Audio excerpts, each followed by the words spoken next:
Next देखो question number 41। In a piece of equipment cost a certain factory ₹6 lakh. आपके पास एक फैक्ट्री है जिसके अंदर एक इक्विपमेंट है जिसकी कॉस्ट क्या है, ₹6 लाख है। If it depreciates in value, इसकी वैल्यू हर साल कम होती है। तो ये बेसिक नॉलेज रखना भी है हमारे को कि कोई भी अगर हम इक्विपमेंट खरीदते हैं तो उस इक्विपमेंट की कॉस्ट हर साल कम होती जाती है, ठीक है ना। तो इसने कहा है कि इफ इट्स डिप्रिसिएट्स इन वैल्यू, इसने बताया है कि इसकी वैल्यू कम होती जा रही है। बाई चांस कोई ऐसा पीस भी हो सकता है जो मतलब रेयर पीस हो तो उसकी वैल्यू बढ़ भी सकती है, ठीक है ना। 15% फर्स्ट ईयर में डिक्रीज हो रहा है, 13.5% नेक्स्ट ईयर डिक्रीज हो रहा है, 12% थर्ड ईयर डिक्रीज हो रहा है, एंड सो ऑन। इसी तरीके से आगे भी होता जा रहा है, ठीक है सर, कोई दिक्कत नहीं है। What will be it's value at the end of 10 year, 10 साल के बाद इस इक्विपमेंट की कॉस्ट क्या रहेगी। हर साल कम होती जा रही है, उसको सेपरेट करते जाओ, कैलकुलेट करते जाओ, फिर पता कर लो कि 10 साल बाद में क्या होगा। Okay, all percentage applying to the original cost, ये बड़ी खतरनाक वाली बात कही इसने कि सारे परसेंटेज वैल्यू कहां पे अप्लाई हो रही है, ओरिजिनल कॉस्ट पे। मतलब ये 15% भी किसका कैलकुलेट करना है आपको, 6 लाख का। 13.5% भी किसका कैलकुलेट करना है, 6 लाख का। 12% भी किसका कैलकुलेट करना है, 6 लाख का। क्या बात समझ में आ रही है? नहीं, ऐसे क्वेश्चन हमने पढ़े नहीं है, कम होते हैं ऐसे क्वेश्चन। हर साल जो वैल्यू बचती है उसका परसेंटेज कैलकुलेट होता है। ओके, तो यहाँ पे ये बात एक खतरनाक वाली बात है, इसीलिए क्वेश्चन एपी का हो सकता है। इस क्वेश्चन को तुम दो तरीकों से कर सकते हो, मैं तुम्हें समझाता हूँ। अब 10 साल का मतलब है पांचवी साल, छठी साल, सातवीं साल, जितने भी ईयर्स आएंगे सब में जो आप परसेंटेज वैल्यू कैलकुलेट करोगे वो किसकी कैलकुलेट करोगे, 6 लाख की कैलकुलेट करोगे। इस बात को नोट करके रखना। अब देखो इसका पहला क्वेश्चन क्या होगा, पहला सॉल्यूशन अगर मैं बात करूं तो मान लो ए लिख रहा हूं मैं, सॉल्यूशन ए। और देखो क्वेश्चन को स्टार्ट करने से पहले तुम सभी से एक रिक्वेस्ट है, देखो तुम्हारे लिए मेहनत की जा रही है और पूरी आरडी शर्मा का सॉल्यूशन तुम्हारे को चैनल पे मिल चुका है। तो यार बच्चा लोग, एक रिक्वेस्ट तो कर ही सकते हो तुम पूरी, है ना, एक हेल्प तो मेरी कर ही सकते हो कि चैनल को सब्सक्राइब कर लो यार, और अपने दोस्तों के साथ शेयर करो ताकि मेरे को भी लगे हाँ यार बच्चों की हेल्प हो रही है, बहुत अच्छे से कर पा रहा हूँ। बस आप एक छोटी सी हेल्प कर दो मेरी ये, कि चैनल को सब्सक्राइब जरूर कर लो और शेयर करो, और एक प्यारा सा कमेंट करो कि कैसा लगा वीडियो और क्या प्रोसेस समझ में आ रहा है कि नहीं आ रहा। ओके, नाउ देखो सबसे पहले मैं ये कहूंगा कि फर्स्ट ईयर में कितना डेप्रिसिएशन हुआ। आपने कहा सर देखो 15% हुआ, मैंने कहा वेरी गुड। सेकेंड ईयर में कितना हुआ, तो आपने कहा सर 13.5% हुआ। ओके, थर्ड ईयर में कितना हुआ, आपने कहा सर देखो 12% हुआ है। मैंने कहा क्या इसमें कोई पैटर्न समझ में आ रहा है क्या। तो सर देखो पैटर्न का मतलब आप यही तो कहना चाह रहे हो, इन दोनों के बीच का डिफरेंस और इन दोनों के बीच का डिफरेंस। तो आपने कहा 15 से 13.5 गया है तो माइनस का 1.5 हुआ। 13.5 से 12 पे गया तो माइनस का 1.5 हुआ है। मतलब सब में सेम डिक्रीज होगा। आपको कैसे पता चला सर सब में सेम होगा, क्योंकि उसने कहा है सो ऑन, मतलब इसी तरीके से। अच्छा, तो इसका मतलब अगर मैं 10th ईयर की बात करूंगा तो वहां पे जो वैल्यू होगी वो वैल्यू इसी पैटर्न से चलती हुई जाएगी कि हर बार 1.5 कम होते जाएगा। क्या ये बात समझ में आ रहा है? तो ये जो डेप्रिसिएशन है परसेंटेज में, ये फॉर्म क्या बना रहा है, एक एपी बना रहा है। परसेंटेज डेप्रिसिएशन, ध्यान से सुनना, percentage of depreciation, depreciation form an AP, form an AP. Clear है? अब एक बात मैं छोटी सी समझा देता हूं, कई बार बच्चों को नहीं समझ में आएगी, इसलिए देखो बता, ये जो होता ना ये वाली वैल्यू ये कितनी होती, तो आप कहते 6 लाख का 15%, ठीक है। ओके, दूसरी वैल्यू कितनी होती तो आप कहते 6 लाख का 13%, 13.5%। Very good. और थर्ड ईयर की क्या होती तो आप कहते 6 लाख का 12%। मैंने कहा ऐसे चलता जाता। हाँ, आप इन सबको क्या करते, और भाई एक बार इसको सेपरेट कर लेते, फिर इसको सेपरेट करते, इसको सेपरेट करते, किस में से, 6 लाख में से सेपरेट करते। ऐसे ही तो करते ना। मैंने कहा अगर मैं इसको 6 लाख को अलग छोड़ दूं और इन सारी वैल्यूज की अगर मैं बात करूं इन सब की, तो इन सब में से अगर मैं माइनस और 6 लाख कॉमन ले लूं तो क्या बचेगा, पहला बचेगा 15%, फिर प्लस का बचेगा 13.5%, फिर प्लस का बचेगा 12%। क्या ये पैटर्न चलेगा कि नहीं चलेगा? हाँ सर चलेगा। मैंने कहा ये सारे परसेंटेज वैल्यू का तुम्हें सम निकाल दूं, फिर तुम 6 लाख से मल्टीप्लाई करके ये वैल्यू फाइंड आउट कर लोगे। ये वैल्यू कौन सी होगी, ये वो वैल्यू होगी जो 10 साल में डेप्रिसिएट हो चुकी होगी। तो उस वैल्यू को अगर आप 6 लाख में से माइनस कर दोगे तो आपके पास एक्चुअल वैल्यू आ जाएगी। बात समझ में आ रही है क्या? ठीक है, तो मैं क्या करता हूँ, मेरे को देखो ये सब परसेंटेज वैल्यू का सम निकाल लेता हूँ, क्योंकि इस एपी से मैं सम निकाल सकता हूँ। अब मुझे बताओ ये परसेंटेज कितने हैं तुम्हारे पास। सर ये टोटल 10 ईयर्स के हैं, 10 ईयर मतलब first year, second year, third year, 10 year, तो मतलब 10th टर्म निकालनी है मुझे। क्या निकालनी है? A10 निकालता हूँ। A10 निकालूं या फिर मैं इन सबका सम निकालूंगा, तो दैट इज माई S10 आएगा कि नहीं आएगा, परसेंटेज का सम। फिर मैं उसका 6 लाख से मल्टीप्लाई करके परसेंटेज को सोल्व करूंगा। पकड़ में आ रहा है प्रोसेस? Okay, very good. देखो इस चीज को समझना यार, बहुत इंपॉर्टेंट चीज है। क्वेश्चन इंपॉर्टेंट है, मैं ऐसे नहीं करा कि हल्के में लेना है क्वेश्चन को। देखो आप यहाँ पे RD शर्मा पढ़ने आए हो तो ऑब्वियसली बच्चा देख प्रोसेस को समझोगे जरूर। ऐसे तो है नहीं, सॉल्यूशन करने आए हो तो सॉल्यूशन करने से कोई ज्यादा फायदा होने वाला है नहीं, ठीक है ना, ओनली सॉल्यूशन से। प्रोसेस को समझो। तो मैं बोल सकता हूँ ए मेरा क्या है बच्चा, यहाँ पे 15 है, परसेंटेज में लिख सकते हैं। अब एक बार 15 ही रखते हैं, लास्ट में परसेंटेज लगा देंगे। और डी कितना है मेरा? डी है मेरा माइनस का 1.5, गलती मत कर देना यहाँ पे। तो S10 लगा लेते हैं। SN का फॉर्मूला क्या होता है? N/2 2A plus N-1 into D होता है। ओके, तो S10 क्या हो जाएगा? That is 10/2 2 into A, 2 into 15 plus, यहाँ पे देखो 10-1 लिखोगे, n की जगह 10 इंटू -1.5 लिखोगे। हाँ या ना भाई? ठीक है। 10 से 2 कैंसिल हो जाएगा 5 टाइम, 15 2 जा 30 होता है, प्लस 9 किससे मल्टीप्लाई होगा? माइनस के 1.5 से।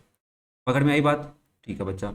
5, देखो पहले ब्रैकेट सोल्व करेंगे, ये तो 30 रहेगा, ये हो जाएगा माइनस 9 को किससे मल्टीप्लाई कर लो? 1.5 से मल्टीप्लाई कर लो 9 को, 13.5 आ जाएगा, तो माइनस का 13.5 आ गया। ओके, क्लियर है यहाँ तक? अब देखो S10 की वैल्यू क्या हो जाएगी? 5 को किससे मल्टीप्लाई करना है? 30 में से माइनस कर दो इसको, किसमें? 30 में से। तो इसको माइनस करेंगे तो आएगा प्लस का 16.5 आएगा, और 16.5 को मल्टीप्लाई कर दो 5 से, तो आपके पास आंसर क्या आ गया? 82.5। S10 कितना आ गया? 82.5%। क्या आ गया? परसेंट। क्या है ये सर? टोटल 10 ईयर में जो भी परसेंटेज डिक्रीज हुए उन सबका सम है। कितना सम है? 82.5%।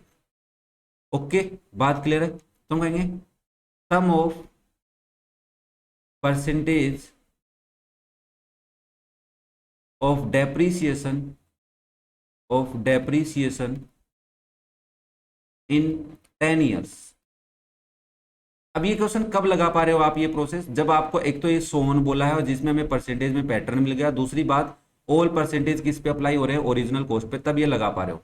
तो ये आ गया हमारे पास 82.5%। अब मैं क्या करूंगा? मैं फाइंड आउट करूंगा cost of equipment after 10 year. इस चीज को मैं कैसे लिख रहा हूं ध्यान से देखना।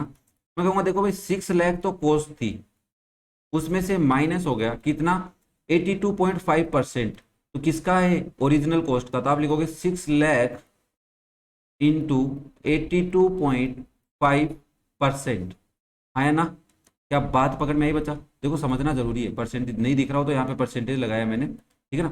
Now it is 6 lakh minus 6 lakh into 82.5, साथ में देखो परसेंटेज रिमूव किया तो 100 आया, और डेसिमल रिमूव किया तो एक 10 और आ गया। तो ये 30 से 30 कैंसिल हो गए। तो अब क्या करना है मेरे को? 6 लाख माइनस 600 इंटू 825। यहाँ तक कोई दिक्कत नहीं होनी चाहिए तुम्हारे को, प्रोसेस समझ में आना चाहिए बच्चा। तो अगर मैं 825 को 600 से मल्टीप्लाई करता हूँ तो मेरे पास जो वैल्यू आती है वो क्या आती है? ये तो 6 लाख है, माइनस 4,95,000 आती है। और अगर आप 6 लाख में से 4,95,000 माइनस करोगे तो 1,05,000 आंसर आएगा। तो ये वो कॉस्ट है किसकी? इक्विपमेंट की आफ्टर 10 ईयर, 10 ईयर के बाद में इस पे डेप्रिसिएशन होने पे। ठीक है, तो आपने क्या प्रोसेस किया? दोबारा समझाता हूँ। फर्स्ट ईयर का डेप्रिसिएशन परसेंटेज पता था, सेकंड ईयर का पता था, तो ऐसे करते करते आपने एक प्रोसेस पकड़ लिया कि ये जो डेप्रिसिएशन हो रहा है हर ईयर, वो एक एपी बना रहा है। तो मैं टोटल 10 ईयर में कितने परसेंट डेप्रिसिएशन हुआ वो मैंने फाइंड आउट किया। फिर 6 लाख का उतने परसेंटेज वैल्यू कैलकुलेट की, तो मुझे पता चला 4,95,000 रुपीज कम हो जाएंगे, डेप्रिशिएट हो जाएंगे। तो टोटल 6 लाख का आइटम था, उसमें से 4,95,000 माइनस कर दिया तो 1,05,000 आ गया। अब इसी क्वेश्चन का मैं दूसरा प्रोसेस समझाता हूं, बी सॉल्यूशन। देखो आपको पता है फर्स्ट ईयर कितना डेप्रिसिएशन हो रहा है? 15%। और क्वेश्चन क्या कह रहा है? ये जो परसेंटेज है किस पे कैलकुलेट होता है? ओरिजिनल कॉस्ट पे होगा। तो आप इसकी वैल्यू कैसे निकालोगे? आप इसकी वैल्यू निकालोगे 6 लाख इंटू 15%, और 15% इसको सोल्व कैसे करेंगे? 6 लाख इंटू 15/100 20 से 20 कैंसिल, 6000 को 15 से मल्टीप्लाई करोगे तो 6 5 जा और 30 और 9 आ जाएगा ना, 9000 कितना आ जाएगा, 9000 और एक जीरो लग जाएगा 90,000। तो पहले साल कितने पैसे कम हुए, 90,000। ठीक है, अब सेकेंड ईयर में 13.5% कम हो रहा है, तो इसको कैसे कैलकुलेट करोगे, सेम प्रोसेस से करोगे।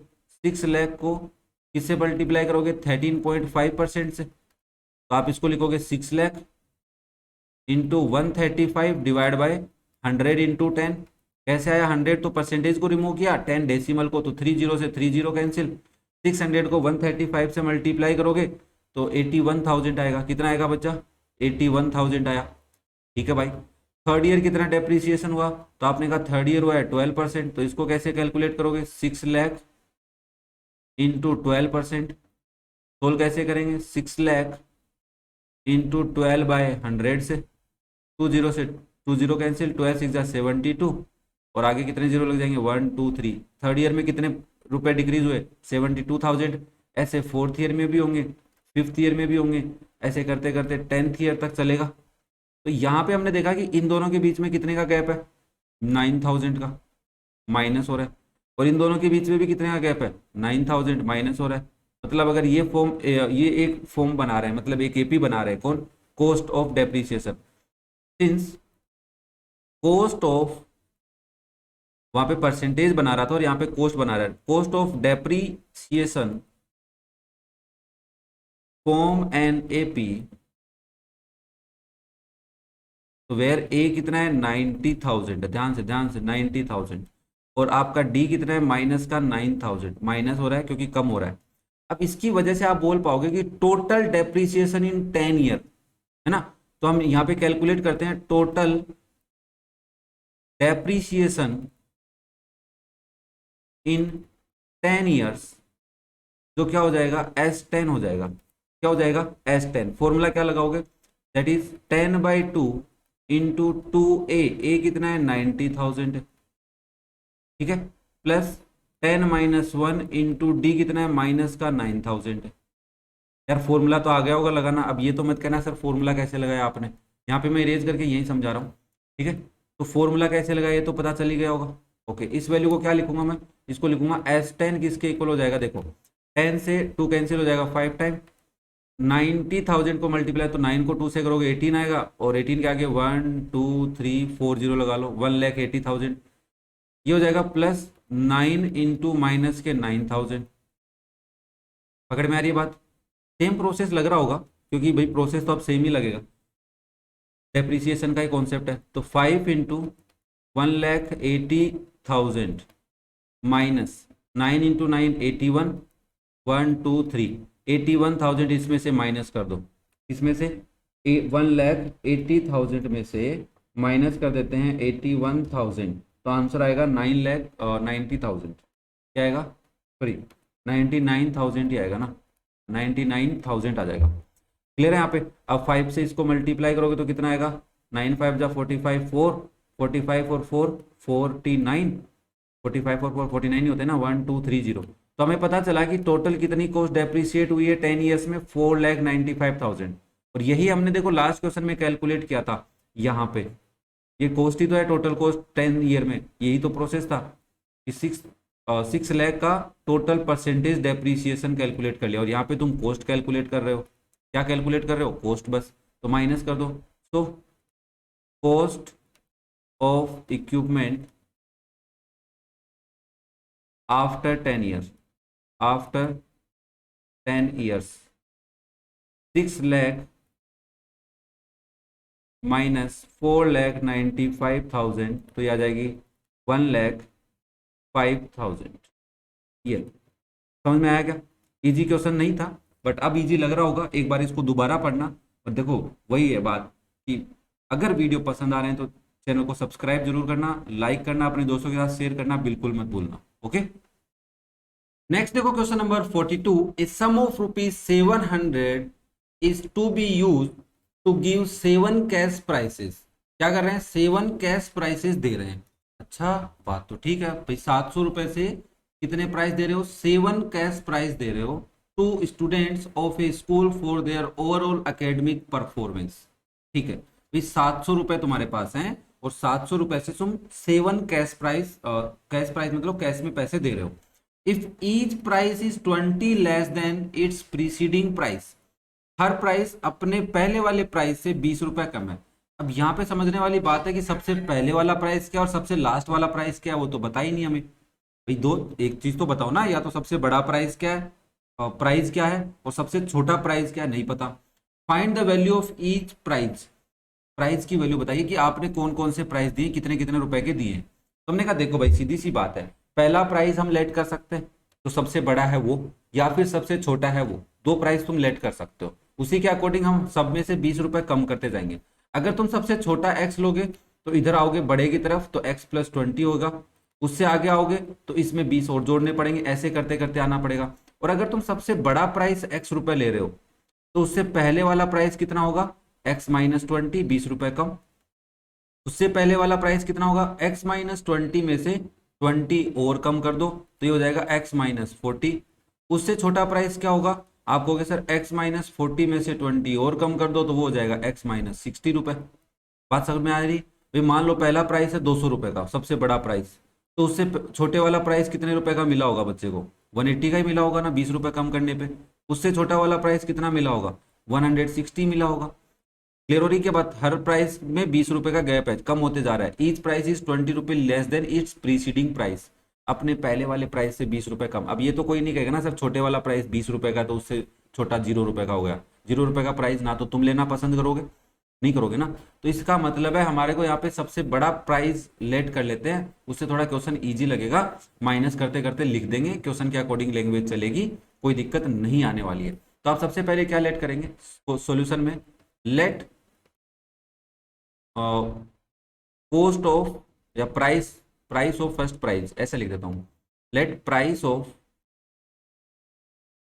फर्स्ट प्राइस, फर्स्ट प्राइस क्या ले लेते हैं, x रुपए, rupees x, according to question next prize कितना हो जाएगा, नेक्स्ट प्राइस की कॉस्ट क्या हो जाएगी भाई, प्राइस, नेक्स्ट प्राइस की प्राइस क्या हो जाएगी, क्या बात है यार, प्राइस की प्राइस ना हो तो आप लिखोगे रुपीज x - 20।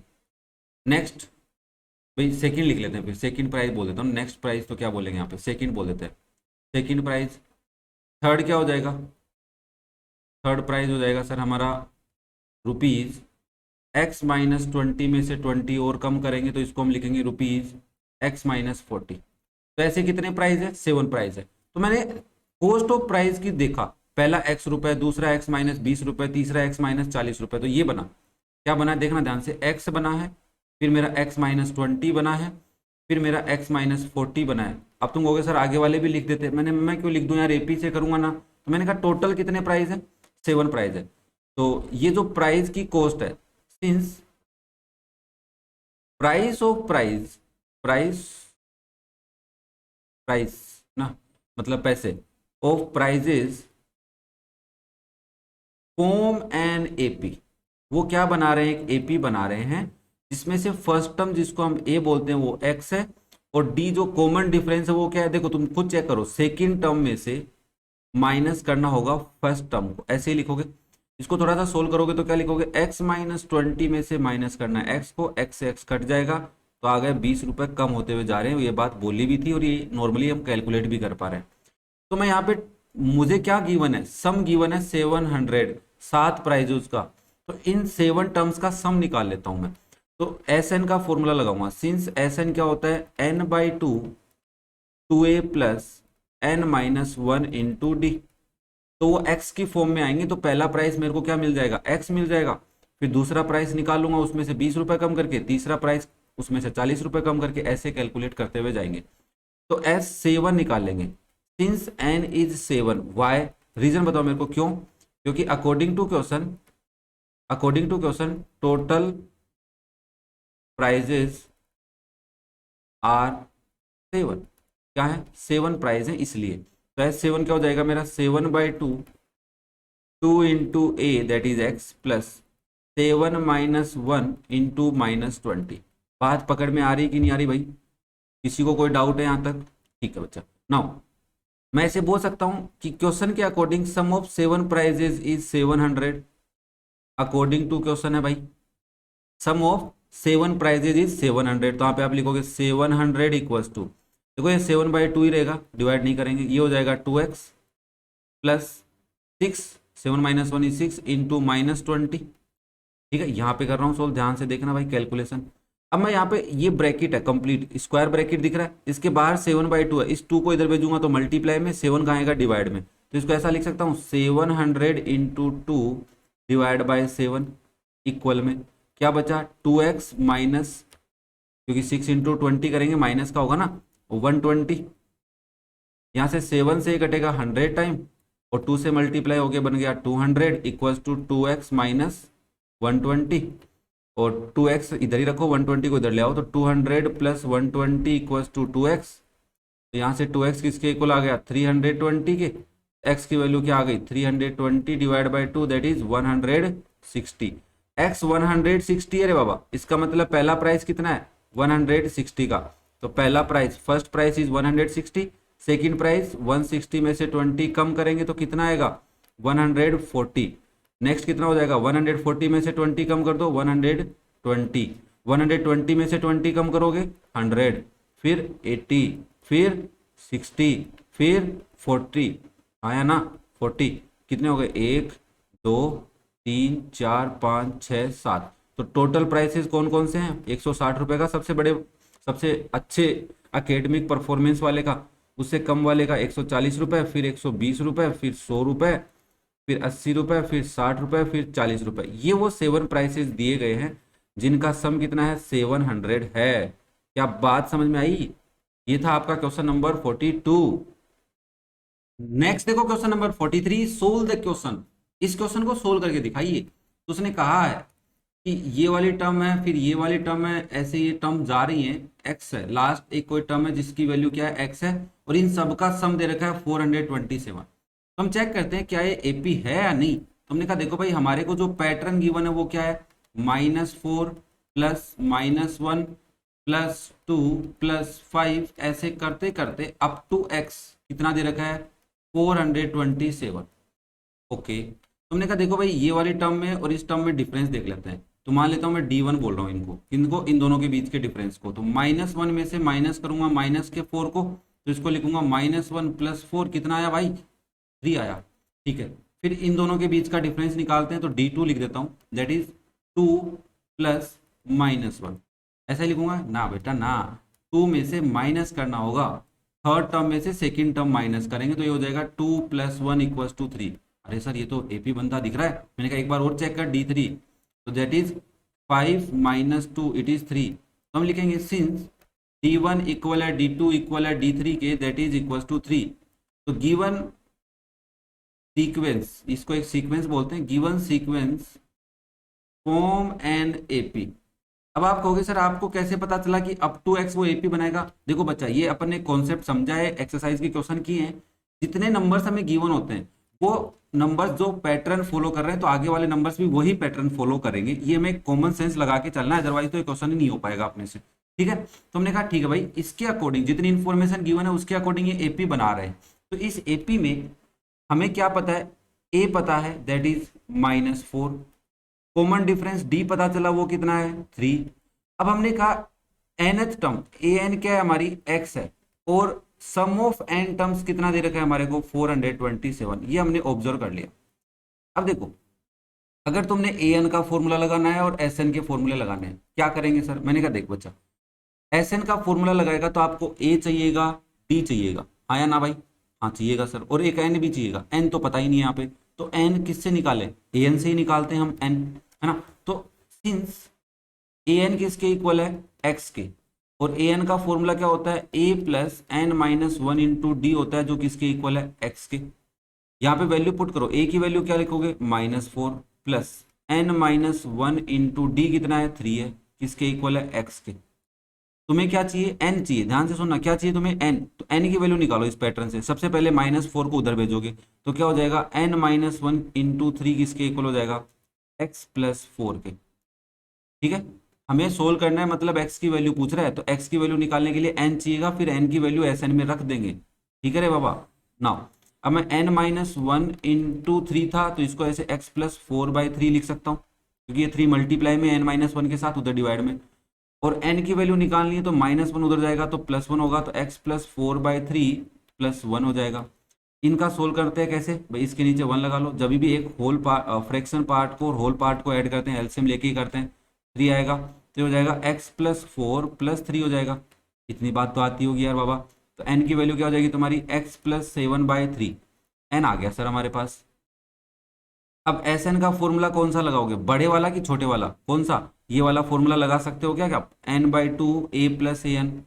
हाँ सर लगा सकते हैं ना, क्यों, क्योंकि ए एन भी पता है, ए भी पता है, एन भी पता है, तो आप यहाँ पे ये वाला फॉर्मूला लगा देंगे। सबसे पहले आप बोलेंगे देखो भाई, since sum of n terms का फॉर्मूला हम लगा रहे हैं n/2 a plus a n, तो एस एन, एन पता नहीं ना अपने को, दैट इज एन कितना है तुम्हारा, अरे सर ये तो बड़ा खतरनाक था, x प्लस 7/3 था, that is x plus 7/3 whole divide by 2। क्या बात पकड़ में आई, n की जगह रख दिया, इनटू a कितना है, a है -4 प्लस ए एन कितना है, x। ओके, एस एन दे रखा है क्या तुम्हारे को, हाँ सर क्वेश्चन ने दे रखा है s n, sum of n terms कितने हैं 437, तो 437। देखो बच्चा ये 2 डिवाइड में इधर आएगा तो मल्टीप्लाई में, तो यहाँ पे आएगा मल्टीप्लाई में, इक्वल में, इसके नीचे 1 बचा, तो 1 के लिए तो कुछ लिखने की जरूरत नहीं है, x प्लस 7/3 लिख देंगे इसको, तो इनटू में क्या चल रहा है, 4 + x चल रहा है। क्या यहाँ तक बात क्लियर है भाई, किसी को कोई दिक्कत भाई, 2 डिवाइड में था बच्चा, मैंने मल्टीप्लाई में भेज दिया, x प्लस 7/3 था वो ऐसे कैसा रह गया, और इनटू में क्या है 4 + x है। अब मैं यहाँ से 3 है इसको भी मल्टीप्लाई में भेज दूँ, तो 437 इंटू 2 इंटू 3 हो जाएगा, किसके इक्वल आएगा, x plus 7 into x 4 + x के इक्वल आ जाएगा। ठीक है, अब मैं इसको मल्टीप्लाई कर लेता हूँ, किसको, 437 को 6 से मल्टीप्लाई कर लेता हूँ, तो मेरे पास आंसर आ रहा है 2622, और इधर इन दोनों ब्रैकेट को मल्टीप्लाई करूंगा, तो पहले x को 4 से करूंगा तो 4x हो जाएगा, फिर x को x से करूंगा तो x² हो जाएगा, फिर 7 को 4 से करेंगे तो 28 आएगा, और फिर 7 को x से करेंगे तो प्लस का 7x आएगा। ठीक है, तो ये हो जाएगा 2622 किसके इक्वल हो गया, 4x प्लस x², नहीं नहीं ऐसा नहीं करें, ऐसा नहीं करेंगे, देखो x² को तो पहले लिख लेते हैं, ठीक है, 7 + 4 हो जाएगा, क्योंकि ये 4x है 7x है, तो कितने हो गए 11x, और प्लस के 28। अब इसको नंबर को इधर ले आते हैं, तो हमारे पास क्वाड्रेटिक इक्वेशन आ गई, तो x² plus 11x plus 28 minus का कितना हो गया 2622 किसके इक्वल हो गया 0 के। ठीक है, तो यहाँ पे आया x² प्लस 11x, देखो इस नंबर को और इस नंबर को, ये माइनस का है तो आंसर माइनस का आएगा, 28 इसमें से माइनस कर लो तो 22 तो हो गया, बचा कितना 6, और 2600 में से 6 माइनस करोगे कितना आएगा रे बाबा, 2622 में से कुछ गलत किया क्या अपन ने, ओहो, ओहो, यहाँ पे गलती हो गई बच्चा, यहाँ पे माइनस का 4x था ना, माइनस का 4 था, तो ये माइनस के 28 होंगे, ठीक है, और ये माइनस के 4x होंगे। सॉरी बच्चा यहाँ तक गलती होगी, छोटी सी गलती होगी, माफ़ी बच्चा माफ़ी, छोटी सी गलती हो गई यार ये, चलो कोई नहीं, देखो टीचर भी तो यार इंसान ही है, हम भी गलती हो जाती है। तो यहाँ पे आप क्या लिखोगे, देखो भाई थोड़ा सा ध्यान देना वापस से, ये माइनस का 4 था तो x को -4 से मल्टीप्लाई किया, माइनस का 4x, x को x से किया x², 7 को -4 से किया माइनस का 28, यहाँ पे क्या आ जाएगा माइनस का 28 आ जाएगा। ओके बच्चा, तो अब थोड़ा सोल्व करते हैं, 2622 इक्वल में देखो x² माइनस के 4x और प्लस के 7x में कितना आएगा, प्लस का 3x आएगा, और यहाँ पे माइनस का 28 रहेगा। अब इस नंबर को इधर ले आते हैं, तो क्या हो जाएगा x² plus 3x minus 28 minus का 2622 किसके इक्वल हो गया 0 के इक्वल। अब ये दोनों सेम साइन के हैं, -28 और माइनस के 2622, तो दोनों सेम साइन के तो प्लस हो जाएंगे, तो x² प्लस 3x रहेंगे तो माइनस के, बट डिजिट आपस में प्लस हो जाएंगे, तो ये हो जाएगा 8 + 2 0 कैरी 1 2 2 4 और 1 5, तो ये हो गया 2650। अब क्या करना होता है, 2650 के फैक्टर करेंगे और प्लस का 3 आना चाहिए, तो 10 अलग कर लो और फिर 5 अलग कर लेते हैं, तो देखो 2650 है, मैंने सबसे पहले 10 अलग किया तो 265 आया, और इधर आ गया 10, भाई मल्टीप्लाई में करोगे ना। अब इसमें मैं 5 का डिवाइड करता हूँ, तो 5 5 जा 25, 5 3 जा 15 इंटू 5, इस नंबर को ये लिख दिया इंटू 10 है, बन गया ना 53 और 50। चलो ठीक है, तो आप इसको लिखोगे x² प्लस 53x माइनस का 50x माइनस का 2650 किसके इक्वल हो गया 0 के इक्वल, ये समझाया भाई फैक्टर करने। ठीक है ना, थोड़ी अब तो आ गए होंगे ना, मिडल टर्म स्प्लिटिंग मेथड से कर रहे हैं। तो x कॉमन लेंगे, क्या बचेगा, x प्लस 53, और इधर से ऑब्वियसली माइनस का 50 कॉमन लोगे तो क्या बचेगा, x प्लस 53 बचेगा, इक्वल में 0। तो x प्लस 53 हो सकता है, या फिर ब्रैकेट कॉमन लिया मैंने तो x माइनस 50 बच गया, दैट इज 0। तो यहाँ से आप बोलोगे x प्लस 53 0 के इक्वल है, या फिर x माइनस 50 किसके इक्वल है, 0 के इक्वल है। यहाँ से x की वैल्यू माइनस 53 आ रही है, और यहाँ से x की वैल्यू क्या आ रही है, प्लस 50 आ रही है। अब तुम कैसे बताओगे कि x की वैल्यू कौन सी है, ध्यान से समझना। -4 से -1 हुआ, फिर +2 हुआ, +5 हुआ। तो हमने एक पैटर्न ऑब्जर्व किया था कि d की जो वैल्यू वो +3 आ रही है, d की वैल्यू क्या आ रही है, +3, मतलब नंबर किसका आना चाहिए, x प्लस का आना चाहिए। तो इस प्रोसेस के अकॉर्डिंग हम बोल पा रहे हैं x विल बी 50। तो x विल बी 50, x की जगह क्या लिखा हुआ है, 50 लिखा हुआ है। क्लियर है क्या सबको, हमसे x की वैल्यू ही पूछना चाह रहा था वो इस क्वेश्चन में। तो x की वैल्यू क्या आ गई, 50 आ गई। यहाँ पे छोटी सी मिस्टेक हो गई थी, उसको ऑब्जर्व कर लेना। अब मुझे पता है जब मैं यहाँ तक लिख रहा था तो कुछ बच्चे कमेंट करके निकल चुके होंगे, बट रिक्वेस्ट है यार कि क्वेश्चन को पूरा देख लिया करो, कभी कभी टीचर ही तो है यार, गलती हो जाती है। ओके, नेक्स्ट देखो question number 44, the sum of first n term of an AP. एक एपी है जिसकी फर्स्ट एंड टर्म्स का सम है। तो हमने कहा देखो भाई सॉल्यूशन में हमारे पास एक एपी है जिसकी फर्स्ट एंड टर्म्स का सम क्या दे रखा है पता नहीं, हुज फर्स्ट टर्म इज 8, मतलब इस एपी की फर्स्ट टर्म क्या है, 8 है, एंड कॉमन डिफरेंस 20 है। तो डी कितना है इसका, 20 है, इज इक्वल टू द सम। अच्छा, इसका जो फर्स्ट एन टर्म्स का सम है उसको आप क्या बोलोगे, ऐसा नहीं बोलोगे कि नहीं बोलोगे, ठीक है। ये आपके पास एपी 1 दे रखी है। अब वो हमें कह रहा है आपके पास एक एपी 2 भी है, क्या एपी सेकेंड है, जिसका देखो is equal to the sum of 2n terms of another AP. 2n terms, यहाँ पे n टर्म्स का सम दे रखा था और यहाँ पे 2n, तो इस एपी की 2n टर्म्स का सम निकालना है। तो सम ऑफ 2n टर्म्स को किससे रिप्रेजेंट करूंगा बताओ भाई, सम ऑफ 2n टर्म्स को भाई, अगर n टर्म्स है तो Sn से करेंगे, तो सम ऑफ 2n टर्म्स को S2n से करेंगे। बट दूसरी एपी तो मैं एक बार इसको S डैश ले लेता हूँ, ठीक है ना। और जिसका क्या कह रहा है, हुज फर्स्ट टर्म इज -30, तो देखो इसको स्मॉल ए लिया है, इसको कैपिटल ए ले लो, जिसकी फर्स्ट टर्म कितनी है, -30 है, एंड कॉमन डिफरेंस 8 है। तो कैपिटल डी से रिप्रेजेंट कर रहा हूँ 8 है भाई, दो एपी तो अलग अलग चीजों से तो रिप्रेजेंट करना पड़ेगा।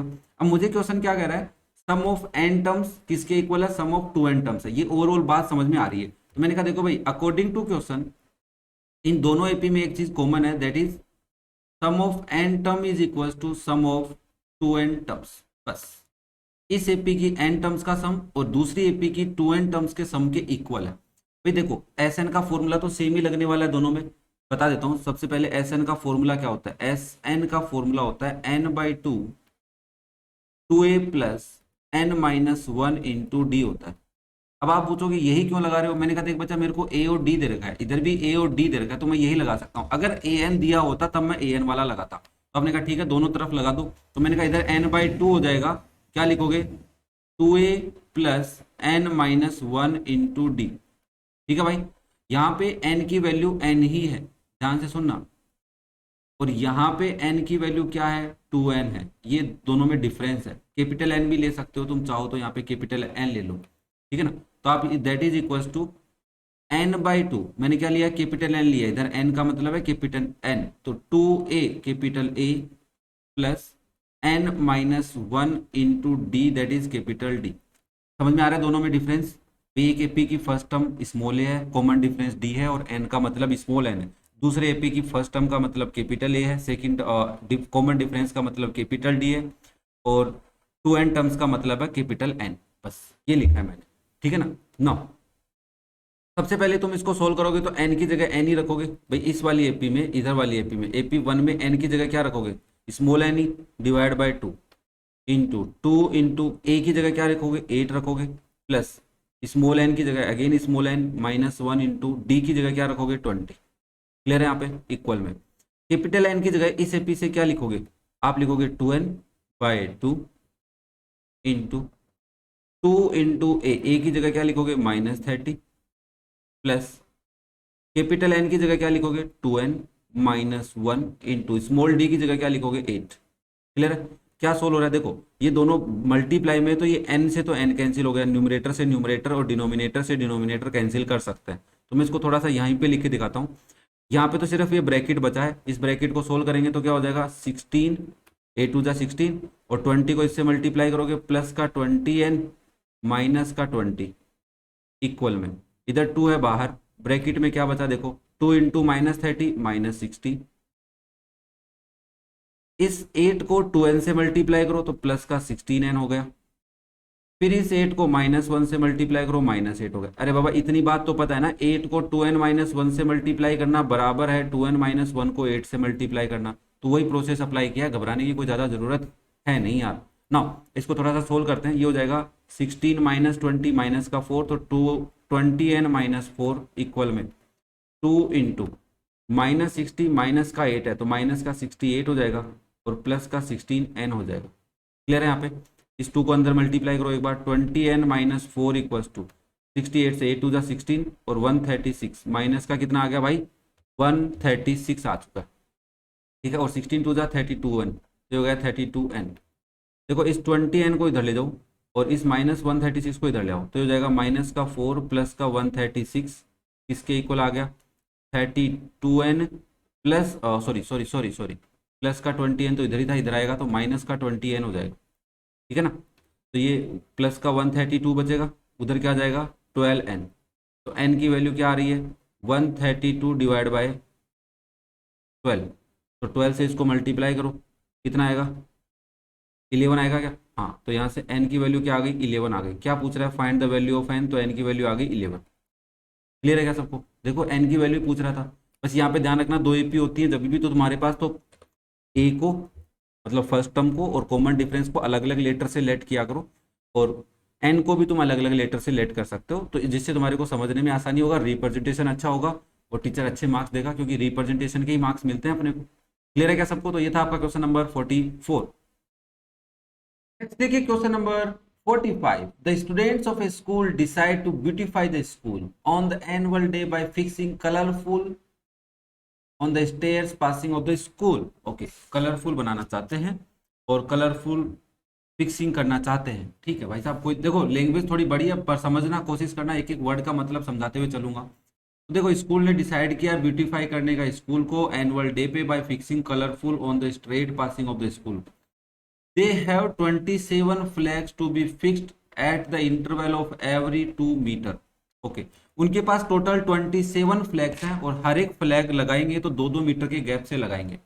The flags are stored at the position of the middle most flag. Okay, देखो स्ट्रेट पास पेसेज है मतलब सीधी रोड है, तो मान लेता हूँ यहाँ पे स्कूल की बिल्डिंग होगी और यहाँ पे स्कूल का गेट होगा और ये बीच में जो स्ट्रेट पासिंग है यहाँ पे वो फ्लैग लगाना चाहते होंगे रास्ते के दोनों तरफ, इधर और इधर, ऐसा हो सकता है। या फिर वो एक ही साइड में लगा रहे हैं, क्योंकि इधर उधर तो उसने बोला ही नहीं है, एक साइड में ही लगा रहे हैं, मतलब इस साइड में वो फ्लैग लगा रहे हैं। क्लियर हो रही बात, ये टोटल कितने फ्लैग हैं तुम्हारे 27 फ्लैग्स हैं। पहले तो ये बात क्लियर रखो दिमाग में कि एक स्ट्रेट पासेज मतलब स्ट्रेट रास्ते के ऊपर वो क्या लगा रहे हैं 27 फ्लैग लगा रहे हैं और हर एक फ्लैग के बीच में 2 मीटर का गैप है। The flag are stored at the position of the middle most flag. अब एक बच्चे को फ्लैग रखने के लिए कहा गया होगा, उसने क्या किया सारे फ्लैग बीच में रख दिए, मिडल मोस्ट मतलब जो मिडल मोस्ट जगह थी वहां पे, कि इससे स्कूल की बिल्डिंग भी उतनी दूर है जितनी देर इधर से गेट है, ठीक है ना, क्योंकि यहाँ पे हम लगाना चाह रहे हैं, प्रोसेस हम समझ रहे हैं। Ruchi was given the responsibility to placing the flag. Ruchi को ये रेस्पॉन्सिबिलिटी दी गई है, अच्छी बच्ची होगी क्लास में या बदमाश होगी जो भी है, बट ठीक है एक बच्ची है जो रेस्पॉन्सिबिलिटी लेना जानती है, उसको ये रेस्पॉन्सिबिलिटी दी गई है कि तुम ये सारे फ्लैग लगाओगे। Ruchi kept her books where the flags were stored. Ruchi ने अपनी बुक्स रख दी, कहाँ रखी जहां पे फ्लैग स्टोर है, मतलब उसने अपनी बुक्स कहाँ रखी है यहीं रखी है। क्या इतनी बात भी समझ में आ रही है, ओके, मतलब मिडिल मोस्ट में उसने अपनी बुक भी रख दी है, ठीक है, जहां फ्लैग रखे हुए। She could carry only 1 flag at a time. ये क्या बात हुई सर, ये तो मजाक कर दिया आपने, कैसे, देखो बच्चा ध्यान से सुनना, एक पैटर्न समझाता हूँ। यहां से लेके यहां तक तुम्हारे को फ्लैग लगाने थे, ठीक है, ध्यान से। अब सारे फ्लैग कहाँ रखे हुए हैं, यहाँ पे, ऑल फ्लैग्स, सारे फ्लैग यहाँ पे एंड बुक्स, बुक्स भी यहाँ पे। ये बात तो समझ आई। मान लो पहला फ्लैग उसको इधर लगाना है, दूसरा यहाँ पे, तीसरा यहाँ पे, चौथा यहाँ पे, ऐसे करते करते 13th हुआ यहाँ पे, ये 13th फ्लैग है, ठीक है ना। अब ध्यान से सुनना यार, देखो ये तुम्हें नहीं लगता इसने बदमाशी की, वो बच्ची 13 फ्लैग एक साथ भी तो लेके जा सकती थी, बट यहाँ पे समझने वाली बात ये भी है कि फ्लैग ऐसे हैं कि मतलब वो एक साथ नहीं ले जाने हैं, ठीक है ना, एक एक फ्लैग ले जानी है। तो रुचि करेगी क्या, देखो टोमेटो वाला अगर तुमने क्वेश्चन एनसीईआरटी में पढ़ा है तो उसके अकॉर्डिंग ही ये क्वेश्चन है, बट थोड़ा सा इसको बड़ा किया गया है। उसने यहाँ पे फ्लैग रखे, कहाँ पे रखे फ्लैग उसने सारे, यहाँ पे, यहाँ फ्लैग है।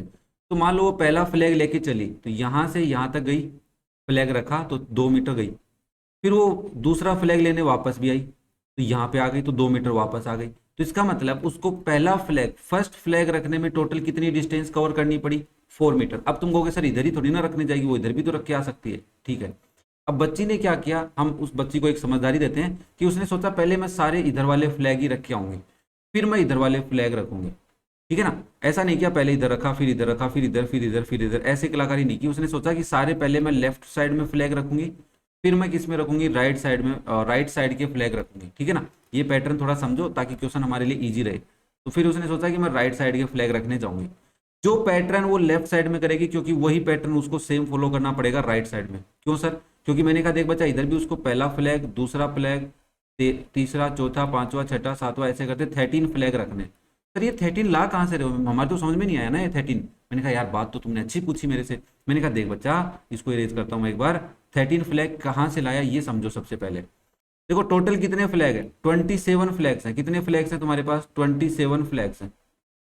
उसमें से मिडल मोस्ट में तुमने एक फ्लैग रख दिया, तो 27 में से पहला फ्लैग तुमने मान लो यहाँ रखा, तो कितने फ्लैग बचे, 27 में से 1 माइनस कर लो, कितने फ्लैग बच गए, 26। तो मिडल मोस्ट में फ्लैग है और वो फ्लैग रख रही है at the interval of 2 metre. अब यहाँ पे उसने ये नहीं कहा कि मिडल मोस्ट में उसने फ्लैग रखा है, flags are stored at the position of the middle most, ठीक है बच्चा। ये बात हमें ही समझनी पड़ेगी कि सबसे पहले वो मिडल मोस्ट में भी एक फ्लैग रख रही है, क्योंकि वो यहाँ से 2-2 मीटर के गैप से चल रही है। अब ये हम नहीं सोचेंगे कि बिल्डिंग से 2 मीटर दूर पहला फ्लैग रख रही है ना, हमने कहा कि मिडल मोस्ट से उसने क्या किया, पहला फ्लैग रखना स्टार्ट किया, ठीक है। ये बात तुम्हें कंसिडर करनी पड़ेगी, ठीक है सर। तो बच्चे 26 फ्लैग, तो उसने क्या किया, सोचा कि 13 फ्लैग इधर रख देती हूँ और 13 इधर रख देती हूँ। अब आप फिर मेरे से पूछोगे ऐसे कैसे करेगी सर, वो जरूरी है 13 ही रखेगी। मैंने कहा यार मिडल मोस्ट बोला, इसका मतलब ये है ना कि सारे फ्लैग का मिडल फ्लैग वही होगा, इतनी बात तो समझ में आती होगी। तो भाई मिडल का जब नाम लिया जाता है तो मिडल से लेफ्ट और राइट साइड की चीजें इक्वल होती है। तो 13 फ्लैग उसने कहाँ रखे, लेफ्ट में, और 13 फ्लैग कहाँ रखेगी, राइट में। क्या बात समझ में आ रही है, हर एक चीज को कनेक्ट करते हुए चल रहे हैं, कोई ऐसी बात नहीं जो मैं तुमसे छुपाना चाहता हूँ। कोशिश करो इस बात को समझने की। अब समझो पैटर्न को, क्या इतनी बात समझ में आ गई तुम्हारे को, सारी याद है, ठीक है। अब मुझे वो क्या कह रही है, how much distance she cover in completing this job. पहली बात तो यहाँ तक कि वो इस जॉब को कंप्लीट करना है। जॉब को कंप्लीट क्या करना है, फ्लैग रखने हैं। अब फ्लैग रखने हैं, मान लो वो 13वां फ्लैग रख दिया इधर वाली साइड में, 13 फ्लैग को रख दिया, फिर वो यहाँ से वापस मिडल पे आई, फिर मिडल से पहला फ्लैग रखा, फिर दूसरा फ्लैग रखा, फिर तीसरा फ्लैग रखा, और ऐसे करते करते उसने 13 फ्लैग रख दिया। तो रख दिया मतलब वापस तो नहीं आएगी, रख दिया ना वहां पे, बट उसने कहा है and returning back to collect her book, वो अपनी बुक लेने वापस भी आएगी। क्या ये बात समझ में आ रही है। ऐसा नहीं है उसने 13वां फ्लैग लगाया और वो चली गई ना, वो 13वां फ्लैग इधर मान लो राइट साइड में रखा, क्योंकि हमने ये समझा ना पहले वो लेफ्ट में रखेगी फिर राइट में जाएगी, तो हमने अज्यूम किया कि पहले वो लेफ्ट में रख रही है। तो जब वो राइट वाला लास्ट फ्लैग लगा रही है तो उसके बाद वापस भी आ रही है। क्यों आ रही है, क्योंकि अपनी बुक उसको लेनी है, ठीक है। तो पहला क्वेश्चन यहाँ पे है, ठीक है। फिर नेक्स्ट क्वेश्चन क्या है, what is the maximum distance she travel carrying है। अब तुम खुद बताओ कि वो सबसे ज्यादा डिस्टेंस एक बैग को रखने में कौन सी डिस्टेंस होगी तो सबसे ज्यादा वो कवर करेगी। ऑब्वियसली सर 13th वाले फ्लैग को रखने के लिए उसको सबसे ज्यादा डिस्टेंस कवर करनी पड़ेगी, ठीक है। तो हम ये कैलकुलेट कर लेते हैं कि 13th फ्लैग को लेफ्ट साइड में बोलो या फिर राइट साइड में, क्योंकि डिस्टेंस तो दोनों में सेम ही कवर करनी पड़ेगी उसको, ठीक है भाई। ये था इस क्वेश्चन का ओवरऑल प्रोसेस बोल सकता हूँ। अब मैं इसका सोल्यूशन तुम्हें समझाता हूँ कैसे करना है। मान लो उसने मिडल मोस्ट फ्लैग यहाँ पे, तो पहला फ्लैग उसने यहाँ रख दिया, ठीक है। यहाँ पे मैं एक लाइन ड्रॉ कर लेता हूँ। अब मान लो ये पहला फ्लैग हो गया, अब ये वाला फ्लैग रखने गई मिडिल मोस्ट के लिए, तो उसको कोई डिस्टेंस कवर करनी नहीं पड़ी। तो मान लो ये फर्स्ट फ्लैग है उसको रखने गई, 2 मीटर तो आने में फ्लैग लेके और वापस जाने में 2 मीटर। फिर वापस क्यों जाएगी, मैंने कहा यार दूसरा फ्लैग लाने भी तो जाएगी, क्योंकि एक टाइम पे वो एक ही फ्लैग लेके आ सकती है। तो तो मान लो दूसरा फ्लैग यहाँ लगाना है, तो दूसरा फ्लैग लाने में कितना होगा सर? देखो हर फ्लैग के बीच में 2-2 मीटर का गैप है, तो दूसरा फ्लैग लाने में उसको 4 मीटर आना और 4 मीटर वापिस जाना। ओके, तो मैंने कहा डिस्टेंस, अब यहाँ पे समझा रहा हूँ सबसे पहले, distance for left side flag, for putting left side flag, ये समझाने के लिए बस, for putting flags in left side, distance cover by Ruchi. इतनी बातें लिख के मैंने लिख दिया, फर्स्ट फ्लैग की बात कर रहा हूँ मैं।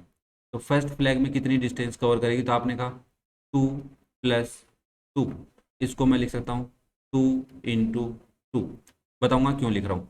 फिर मैंने कहा सेकंड फ्लैग को रखने में कितनी डिस्टेंस कवर करेगी? तो आपने कहा 4+4, बात समझ में आ रही है? Equals to 4 × 2।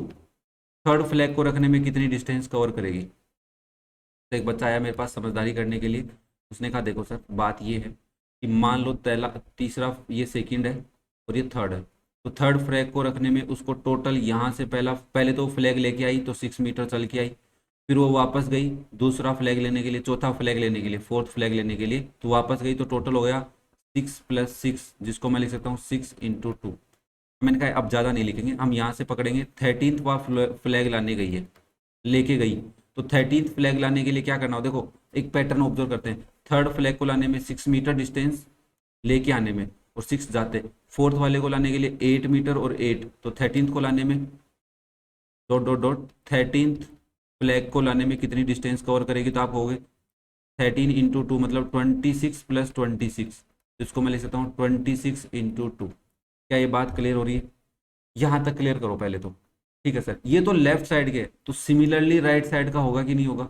1 2 3 ऐसे करते करते 13th फ्लैग, अब वो वापस भी आएगी रे बाबा, क्योंकि यहाँ पे 26+26 रखने का मतलब है वो वापस गई थी, फिर उसने पहला फ्लैग रखा, फिर दूसरा रखा, ऐसे करते करते 13th रखने के बाद अपनी बुक लाने के लिए वापस आई है, इसलिए मैं सेम प्रोसेस बता रहा हूँ। तो इस पूरे प्रोसेस को, टोटल डिस्टेंस को मैं ऐसे लिख सकता हूँ क्या कि देखो sir 2 × 2 plus 4 × 2 plus 6 × 2 plus up to 26 × 2, ये तो डिस्टेंस कवर कर ली उसने लेफ्ट साइड में, और इसी डिस्टेंस को सेम प्रोसेस को मैं दोबारा लिखूं 2 × 2 राइट साइड के लिए, प्लस ब्रैकेट लगा देता हूं मैं 4 × 2 प्लस 6 × 2, ऐसे करते करते 26 × 2। ये इधर वाला 26 × 2 समझना, रीजन है यहाँ पे क्योंकि वो बुक लाने के लिए आई है, उसने कहा है टू केप्ट हर बुक, ठीक है ना, अपनी बुक लेने के लिए वापस जा रही है वो, अदरवाइज तो नहीं जाएगी। ठीक है, क्यों जाएंगे भाई साहब? क्लियर है क्या सबको?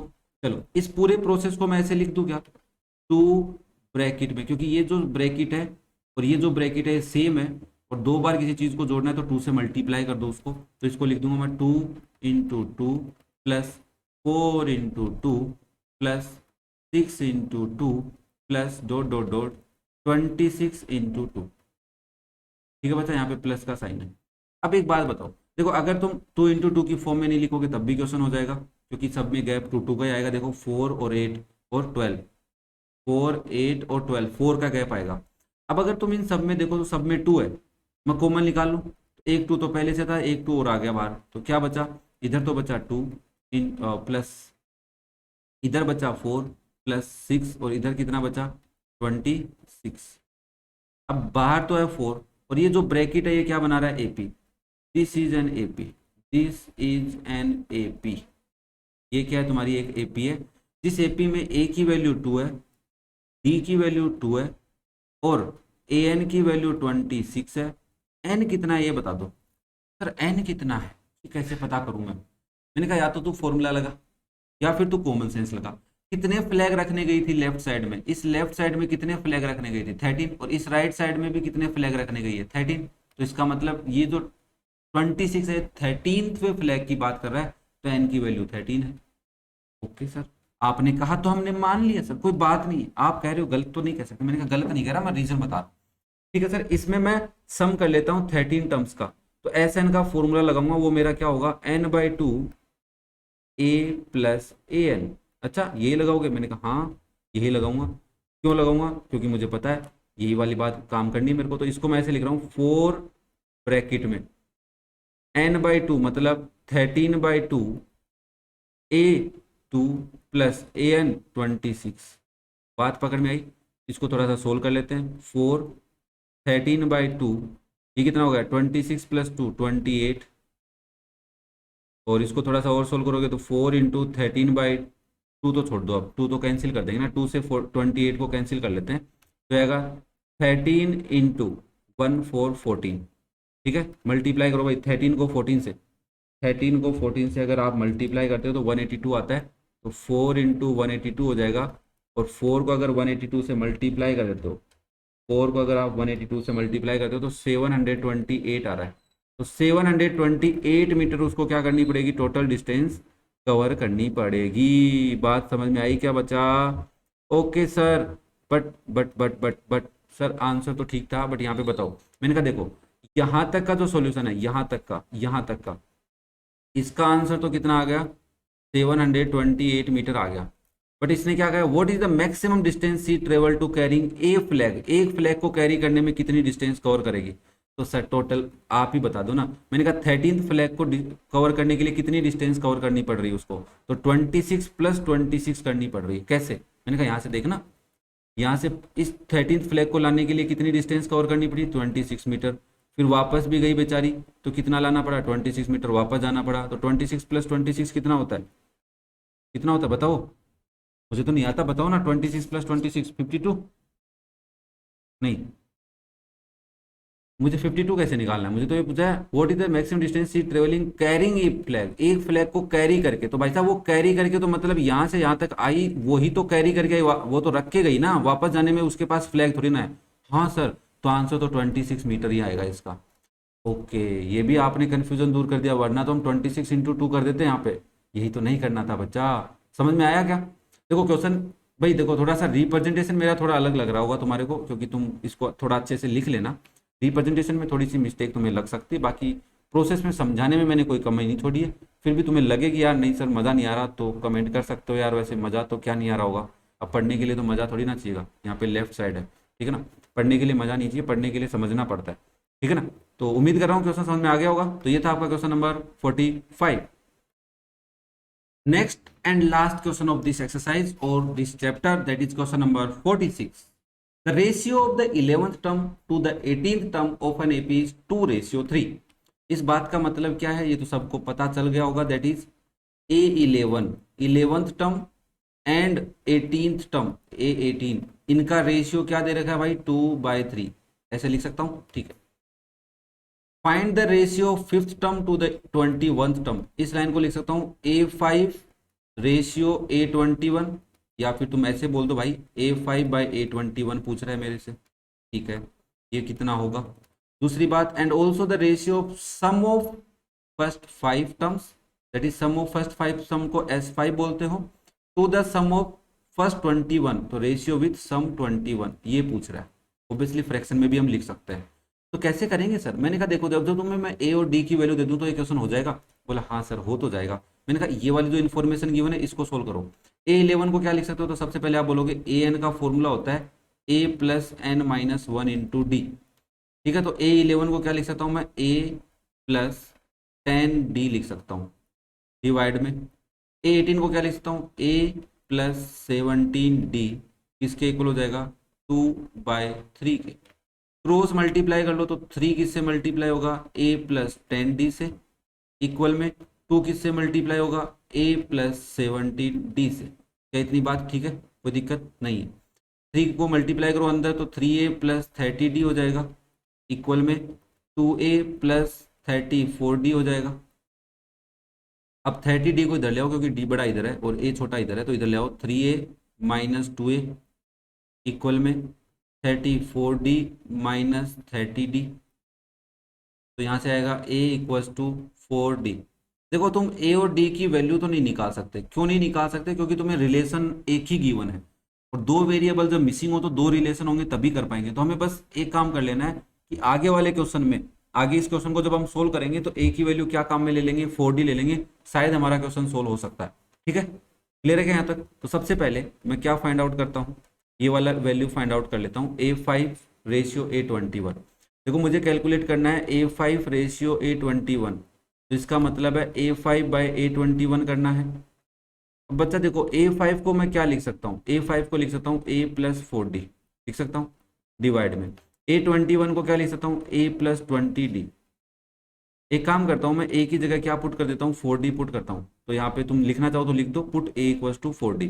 मैं यहाँ पे लिख रहा हूँ 4D हो गया A की वैल्यू, प्लस 4D और था मेरे पास, इस A की जगह मैंने क्या लिखा है 4D, और ये 4D ऐसे का ऐसा लिख दिया। डिवाइड में क्या लिख रहा हूँ मैं, A की जगह 4D, तो 4D + 20D हो गया। तो ऊपर हो गया 8D, और नीचे क्या आ गया 4 + 20 24D। देखो D से तो D कैंसिल हो गया, तो आपके पास बचा 8/24, और 8/24 मतलब 1/3, 8 से कट रहा है ना 24। तो आपके पास A5 रेशियो A21 कितना आ गया बच्चा, 1:3 आ गया। ठीक है, ये आपका रेशियो हो गया A5 रेशियो A21। सर अब S5 रेशियो S21 भी निकाल के दिखाइए। मैंने कहा देख भाई, आपको क्या फाइंड आउट करना है, S5 रेशियो S21 कैलकुलेट करना है। सबसे पहले मेरे को बताओ S5 क्या होगा। तो सर देखो इसके लिए फॉर्मूला तो बता दो। मैंने कहा ठीक है भाई, सिंस Sn का फॉर्मूला होता है n/2 2a + n-1 × d होता है। अब तुम कहोगे सर A5 वाला लगा दो ना फॉर्मूला। मैंने कहा यार A5 मेरे को पता थोड़ी ना है। हाँ ये जरूर है कि मैं A5 को ऐसा जरूर लिख सकता हूँ, है ना, A5 को A+4D जरूर लिखता हूँ, बट मैं ऐसा नहीं करता हूँ, मैं डायरेक्ट ये फॉर्मूला लगा देता हूँ। तो S5 को क्या लिखूंगा, S5 को लिखूंगा 5/2 × 2a + 5-1 × d, ऐसा ही लिखूंगा। थोड़ा सा और सोल्व करता हूँ तो ये 5/2 ही रहेगा, क्योंकि डिवाइड तो करेंगे नहीं ना। ये हो जाएगा 2a + 4d। ठीक है भाई। सिमिलरली S21 को क्या लिखोगे, आप लिखोगे 21/2 × 2a + 21-1 × d इक्वल में आएगा तुम्हारा 21/2 × 2a + 20d। ठीक है भाई। अब तुम्हें कैलकुलेट करना है, तो S5/S21 हो जाएगा तुम्हारा 5/2 × 2a + 4d divide by 21/2 × 2a + 20d। अब इसको सोल्व कैसे करेंगे, देखो 5/2 21/2 है, तो इसको मैं ऐसे लिख सकता हूँ 5/2 × 2/21।